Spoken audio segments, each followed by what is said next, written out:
Hola, bienvenido, bienvenida. Qué gusto que estés sintonizando este canal donde estamos hablando de la teología del cuerpo y precisamente hoy comenzamos un tema muy interesante que es la relación del cuerpo con el arte en la catequesis 60 de Juan Pablo II. Si es la primera vez que nos sintonizas y siempre lo repito, perdón, parezco disco rayado, pero te invito a que comiences desde la catequesis número 1 para que puedas ir entendiendo la belleza de lo que el Papa está explicando, por lo menos en esta primera parte, que es la explicación de quién es el ser humano y de acuerdo a quién es esa persona humana, ¿verdad? De dónde viene, dónde está luchando y hacia dónde va. Y en este momento, en 3 catequesis más, llegaremos al hombre escatológico de a dónde va realmente esta persona humana y ese sentido de a dónde voy, cómo nos ayuda para todo lo demás que estamos viendo en el hombre de hoy que está luchando. Pues sin más, porque es larga la catequesis, vamos a comenzar. La dinámica es muy sencilla y siempre digo es para estudiosos, pero ojalá que puedas conseguir tu libro. Se llama Hombre y Mujer los creo, catequesis sobre el amor humano. Y vamos tal cual leyendo a Juan Pablo II porque es una riqueza que no nos brincamos. Y luego pues yo trato de explicar un poco desde mi experiencia, desde lo que yo creo que significa. No tengo la verdad absoluta y siempre se los he dicho, nunca se casen con nadie en la teología del cuerpo. Nadie sabe la teología del cuerpo más que Juan Pablo II y todos los demás somos balbuceadores de algo que creemos que él quiso decir. Así que ojalá me escuches, ojalá que escuches a muchas otras voces y que puedas adentrarte en esta riqueza tan hermosa de la teología del cuerpo. Bien, esta catequesis la pronunció Juan Pablo II el 15 de abril de 1981. Y comienza así. Número 1.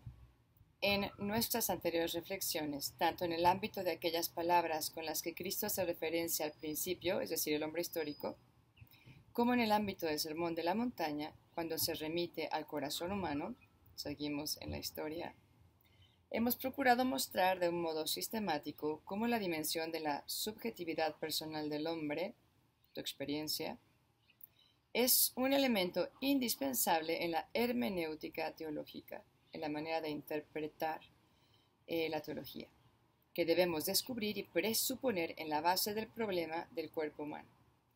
Por tanto, parece que no solamente la realidad objetiva del cuerpo, sino mucho más todavía la conciencia subjetiva y también la experiencia subjetiva del cuerpo entran a cada paso en la estructura de los textos bíblicos y por tanto requieren que se les tome en consideración y se encuentre su reflejo en la teología.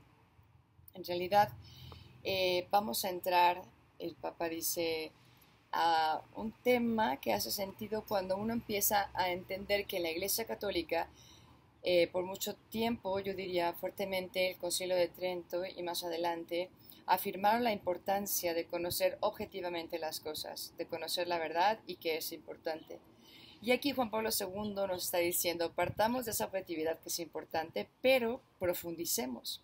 Y aquí es donde Juan Pablo II abre un campo hermosísimo sobre la subjetividad entendida como la experiencia personal humana, que te lleva a entender pues estos contrastes que existen en la vida, ¿no? Esta danza de dos, ¿no? Tanto lo objetivo como lo subjetivo. Es como esa danza cósmica que está escrita en el universo, donde vemos cuerpo y alma, tierra y cielo, arena y mar, sol y luna, día y noche, hombre y mujer. Siempre son como dos pasitos que se van dando y una danza que se arma para poder entender las cosas. Entonces, en este caso, el Papa nos está diciendo, no olvidemos la riqueza de tener estas dos fuerzas, no solamente lo que es y la teoría y la doctrina, que también es importantísimo, pero entenderla también desde el corazón y desde tu experiencia es igual de importante. Y continúa diciendo, en consecuencia, la hermenéutica teológica debe tener siempre en cuenta estos dos aspectos que ya mencionamos. No podemos considerar el cuerpo como una realidad objetiva fuera de la subjetividad personal del hombre, de los seres humanos, varones y hembras. Casi todos los problemas del etos, ¿se acuerdan que era el etos? Como esa disposición interna hacia lo verdadero, lo bueno y lo bello, están vinculados a la vez a su identificación ontológica como cuerpo de la persona y al contenido y calidad de la experiencia subjetiva, o sea, al mismo tiempo de la vida, tanto del propio cuerpo como en las relaciones interhumanas, y en particular en la perenne relación hombre-mujer.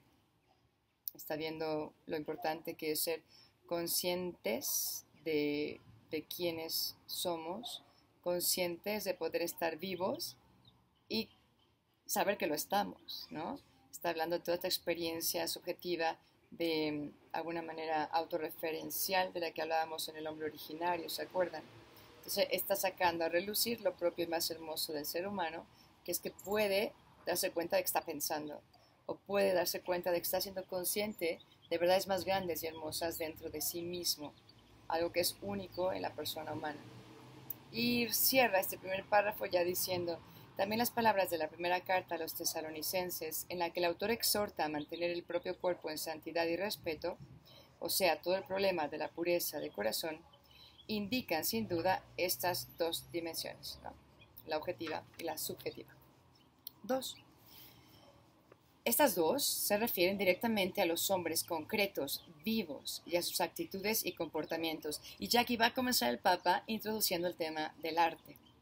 Las obras de la cultura, especialmente del arte, acuérdense que Juan Pablo II era un artista, entonces tiene una sensibilidad muy especial para explicar toda esta parte y lo hace desde su experiencia, no desde un escritorio o desde alguien que no tiene contacto ni con la cultura, ni con el teatro, ni con las películas. Para él esto era apasionante, o sea, antes de ser papa pensaba que iba a ser actor.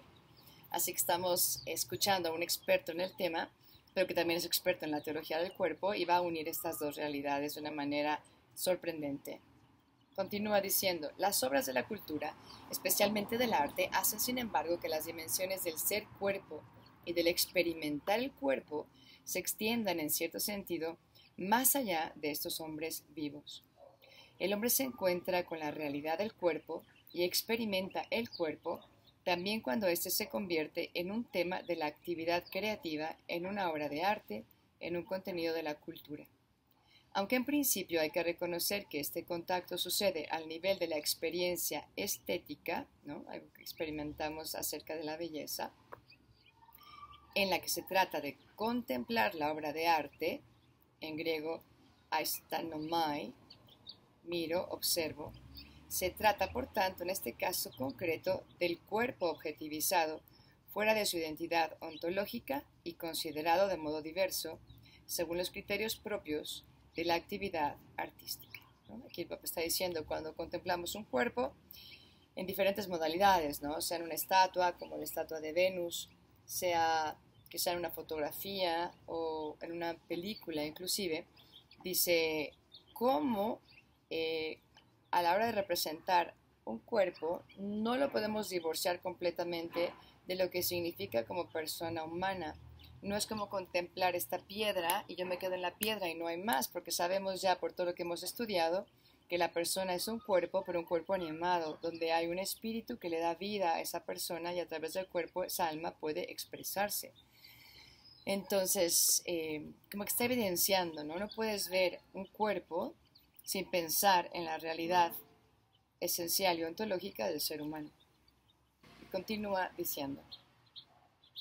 Sin embargo, el hombre que contempla esta imagen está tan profundamente vinculado a priori al significado del prototipo, o sea, de lo que es originalmente, a lo que es lo mismo del modelo, ya que en este caso se trata de él mismo. No estamos, como dijimos, hablando de una piedra, estamos hablando de una estatua que representa a un ser humano. Y yo soy un ser humano, como ejemplo. Dice, no puede desunir y separar completamente el hecho de la obra en sí y de su contemplación, que es fundamentalmente estético, de aquellos otros dinamismos o reacciones de comportamiento y de las valoraciones que rigen aquella experiencia y aquel modo de vivir de los que hemos hablado en primer lugar. Este mirar, con su naturaleza estético, no puede en la conciencia subjetiva del hombre estar totalmente aislado de aquel mirar del que habla Cristo en el Sermón de la Montaña, poniendo en guardia contra la concupiscencia. El Papa está diciendo, yo puedo ver la imagen artística de un cuerpo, el que quieras, ¿no? Como los ejemplos que ya pusimos de las diversas áreas del arte. Pero al estar mirándolo, obviamente no existe una relación interpersonal que yo tenga con esa estatua, con esa foto, con esa persona que está en la película. No, no hay ese vínculo, no conozco a esa persona, simplemente la estoy mirando. Y el Papa simplemente no está condenando el cuerpo, no está diciendo que esto no se puede hacer, simplemente nos está diciendo, cuidado, alerta. ¿Por qué? Porque en el mirar se nos puede ir deseos que no sean propios de alguien que está contemplando a un ser humano. Es decir, se corre un peligro muy fácil de objetivizar a alguien y olvidar que sigue siendo la inspiración o la persona que está actuando, una persona con nombre y apellido, con relaciones interpersonales, siendo hija de alguien, hermana de alguien, con una historia, con unos sueños. No estamos contemplando un objeto como cuando contemplamos la piedra de un edificio. ¿Ok? 3. Así pues, toda la esfera de la experiencia estética se encuentra al mismo tiempo en el ámbito del ethos del cuerpo. Por tanto, bueno, ya dijimos lo de estético, que ayuda mucho a entenderlo desde la belleza, ¿no? El otro día alguien me decía que la palabra anestesia es como dormir a la persona. Bueno, sabemos que te anestesia para dormirte y poder operarte, ¿no? Pero anestesiar, ese an, ¿no? Y luego estesiar significa adormecer, ¿no? Y estesiar viene de estético, que simboliza sobre todo aquello que es bello, ¿no? Entonces es como hacerte insensible a lo bello. En origen eso sería, ¿no? Que hoy en día yo creo que algo así nos está pasando, ya empezamos a confundir cómo la cultura nos está presentando lo que es feo como bello, lo que es bello como si fuera feo, ¿no? Las modas, la pintura, hay tantas cosas que uno dice, ¿dónde está la estética, no? Porque el concepto de belleza que tenemos obviamente ha cambiado a través del tiempo. En fin, no me voy a meter en ese campo porque si no, no acabamos. Pero bueno, eso cierro el paréntesis de esta palabra estética. Por tanto, también aquí se debe pensar razonablemente en la necesidad de crear un clima favorable a la pureza. O sea, el Papa dice, hay muchas maneras de representar al ser humano, pero ojalá, ¿verdad?, que fueran propias o propicias para que se le viera con santidad y respeto y no se le objetivizara. Básicamente es lo que va a estar diciendo en todo este párrafo que ustedes pueden terminar de leer en el número 3. El 4 dice, ante todo debemos constatar que el cuerpo humano es perenne objeto de cultura, en el más amplio significado del término, por la sencilla razón de que el hombre mismo es sujeto de cultura, y en su actividad cultural y creativa empeña su humanidad y por tanto en esta actividad incluye también su cuerpo. Este cuerpo que de alguna manera se involucra en primera persona dentro de muchas áreas del arte, ¿no? Y este cuerpo que debería de ser un icono brillante de Dios en este mundo visible. No por estar en el teatro o en el cine o posando para algo, ¿verdad? El cuerpo pierde esta esencia misma que tiene de hacer visible lo invisible, ¿no? De lo que hemos estado hablando antes, que es todo lo trascendente que hay en él, su espiritualidad y al mismo Dios al que transmite de una manera única e irrepetible. Dice, sin embargo, es necesario hacer enseguida algunas distinciones sobre esto, aunque solo sea a modo de ejemplo. Una cosa es el cuerpo humano vivo del hombre y de la mujer, que de por sí crea el objeto del arte y la obra de arte, como por ejemplo en el teatro, en el ballet y hasta cierto punto también en un concierto. Y otra cosa, dice, es el cuerpo como modelo de la obra de arte, como en las artes plásticas, escultura o pintura. Y pregunta el Papa, ¿puede colocarse también al cine o al arte fotográfico en sentido amplio en el mismo rango? Parece que sí. Si bien desde el punto de vista del cuerpo, como objeto y tema a la vez, se verifica en este caso una diferencia bastante esencial. Y esto es lo más importante de este párrafo. En la pintura o escultura, el hombre cuerpo, ¿se acuerdan que el Papa siempre como que lo une? Yo soy mi cuerpo, ¿por qué? Porque el cuerpo es el hombre. cuerpo que está espiritualizado, un espíritu que está encarnado, pero sigue siendo la persona humana cuando estamos hablando de cuerpo. No estamos pintando o esculpiendo un cadáver. Es una persona humana, viva, real, ¿no? Entonces él dice, el hombre cuerpo permanece siempre como un modelo, sometido a la elaboración específica por parte del artista. O sea, te puede estar modelando, pero también va a pasar un filtro del que te está pintando o del que te está esculpiendo, ¿no? Cada uno según su experiencia subjetiva o según lo que quiera transmitir. Nunca va a ser una calca perfecta porque cada persona aquí igualmente es única y repetible y según la intención que tenga, pues va a tratar de plasmar a esa persona humana dentro del arte propio del que esa persona es experto o experta. En el cine y aún más en el arte fotográfico, el modelo no es transfigurado, sino que se reproduce al hombre vivo. Y ahora está haciendo la diferencia. Cuando uno toma una foto o cuando te están filmando, ¿no? Estás actuando en una película, en realidad ahí sí la copia es fiel.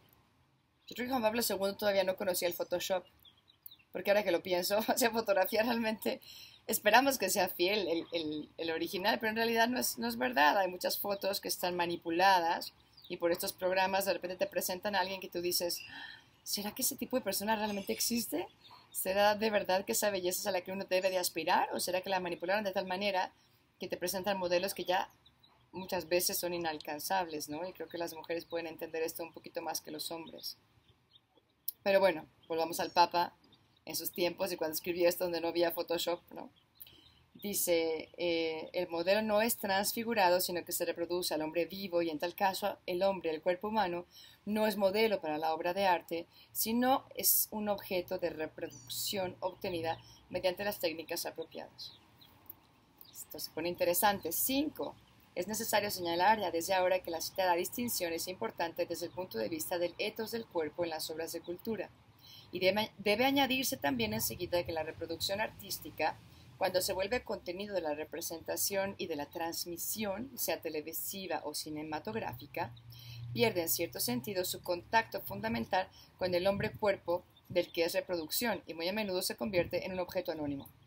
Y aquí el Papa termina explicando que en realidad, o sea, sí estás transmitiendo, ya sea en foto o en película, pero hay tal transmisión y reproducción de aquello que se graba que al final la persona termina perdiéndose en el anonimato, ¿no? Pensemos en una foto que se toma para una revista, digo, una marca como de perfume, como yo que sé, Chanel, por decir cualquier cosa, y la figura y la cara de esta persona, de esta mujer o de este hombre, van a estar en muchísimos lugares del mundo sin que nadie absolutamente conozca quién es esa persona. Solo se quedan con un rostro que se pierde en el anonimato y se reproduce de una manera contraria a lo que realmente es el hombre como único y irrepetible.